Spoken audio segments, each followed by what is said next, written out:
Hello, beautiful, and welcome to Finding Fertility.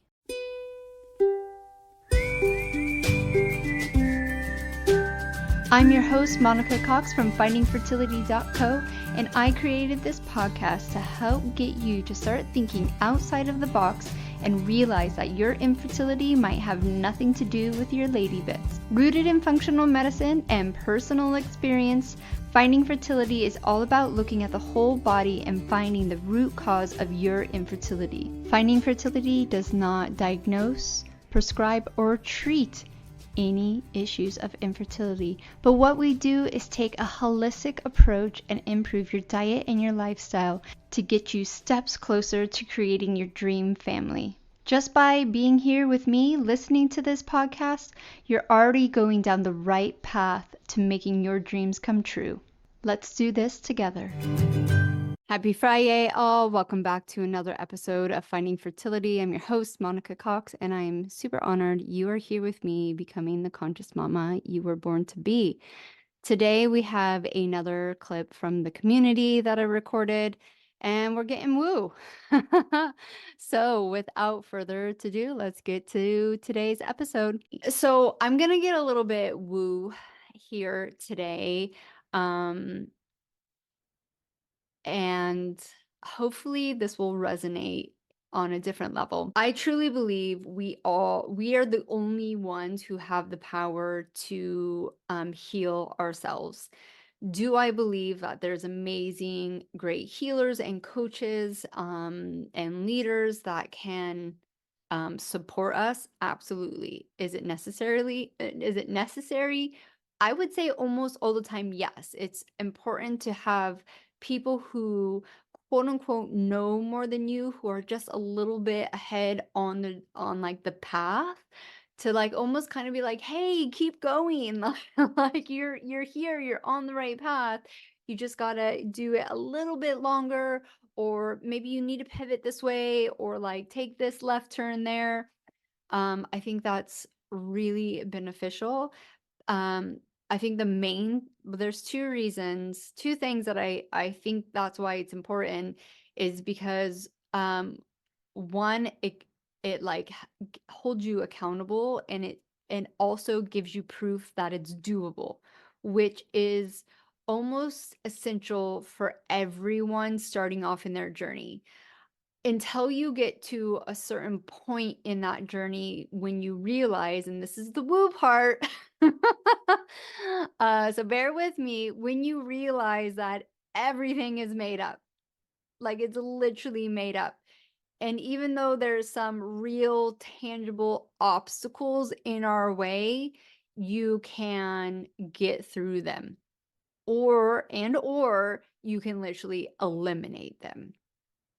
But while you're on your path and you're walking and you're still kind of, the best way I can like relate it is like just kind of still like blinders on to like, well, this is the physical world and this is how the physical world works. End of story, right? Where when you start getting into a more mindset, with or without spirituality, I think it helps to kind of get that woo, or like more entrusting into the God, the God, the universe, the spirit, that the understanding that there is more than these four walls. There's more than the skin, right? It's easier to expand those blinders and create the reality that you want to create. In some conversations that I've been having, especially with one-to-one client, um, it's the ability for a coach, a healer, all that, to be able to hand you a thought, like a vibration, an ideal, like even like a path, like a gut health action plan, to hand that to you, um, is life changing for one. But the true magic lies is when you're able to take it and expand it and make it and do it, right? So I think women who see the success that they want to see, um, especially in a fertility journey, but you can apply this and you will, once you understand this, you will apply this to your job, to your family, to your friendships, to your own personal care, all that. Um, Having that gift given to you, whether you want to call it a vibration or if you want to call it, something that's tangible or not tangible, taking that and like almost rising up and actually creating it, making it happen. I heard someone say that they're matching that vibration that you're handing to them. Like, so the healer or the coach is like, here is this amazing belief that you can radically change your fertility diagnosis. Um, Obviously doing the physical steps we need to do here on earth, and you going, brilliant. I'm going to rise up to that occasion. I'm going to rise up to that vibration. I'm going to work hard to get my mindset that not only am I faking it till I'm making it, I truly deeply believe it. And when you get to that state of that true belief, which is onions, it's like an onion layer, right? Like we have to peel back the onion layer, because for a lot of us, we have such heavy things that we've dealt with before the fertility journey. And remember, I say that the way you show up to a fertility journey is basically the way you've been showing up to life. Um, and so it's recognizing that, alchemizing that, peeling back all those onion layers. Because the truth of the matter is that if you get triggered by a pregnancy announcement or something to do with fertility, and you haven't been holding back those layers, it's probably more likely that that triggers you because you haven't worked on your self-worth or your self-love, or there's some like anger, some jealousy, some like just some BS, right? BS. And then you bring that into the journey. So when you're like pulling back those layers, then when you kind of transmute, alchemize that, and those pregnancy announcements come up or those triggers come up and you're like, it doesn't trigger you anymore. You're like, what? Like, like, how's that? And it's really just because you've done some inner work, whether it was big stuff or little stuff, whether you've been doing breath work or meditation, or you've just been simply doing affirmations, or, even when you come in and do one-to-one with me and we're doing Psych K or the body code, um, it all adds up. And sometimes it can be really quick, and then sometimes it could be, it's going to take a little while, right? It just depends on how deep and where you are at with your resistance. I think there is a small portion of people in the community, and that when they start working with me and diving into the material, they're like, didn't sign up for this. Yeah, I was not ready to open that Pandora's box. Like, no, I was just here to like get physically fit for baby. And so sometimes they resist and it takes them a little bit longer. I've literally had one-to-one clients where we're finished with our time together. We've done all the body things we're able to do. We've done our sessions, and I'm just like, you didn't get it. And I will literally pull them in for a free session to give them one more chance to open up, to receive the message. And if they don't, then they don't, right? Like I can only take the horse to the water. I can't make them drink.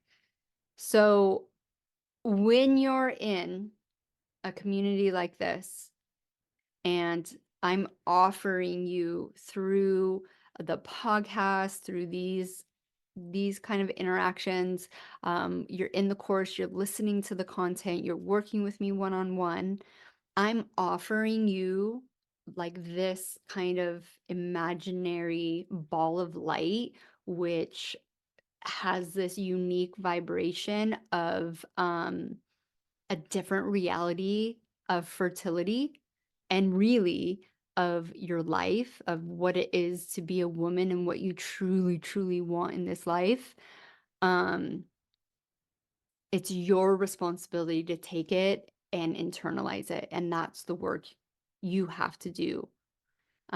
Because I can give you all the knowledge, I can tell you these things over and over again, but if you're not willing to look, listen, receive, it's not gonna uh, it's gonna take longer for it to work. Let me just say that. Now, in regards, oh, I wanted to come back because I said it's more than fertility, right? I think I'm gonna like just start talking about that a lot more. It's more than fertility. You guys know this.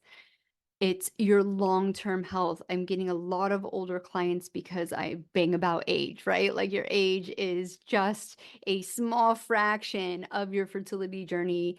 And so you guys are realizing that your health matters, your mental and emotional state matter. And when I said it's more about fertility and realizing what you truly want in life is sometimes, and a lot of times not all the time, we operate from this programming, especially with our society, especially being women, right? Being told what we should really be doing. We should be earning money. We should be raising families. We should be doing X, Y, and Z. This is what you have to be doing.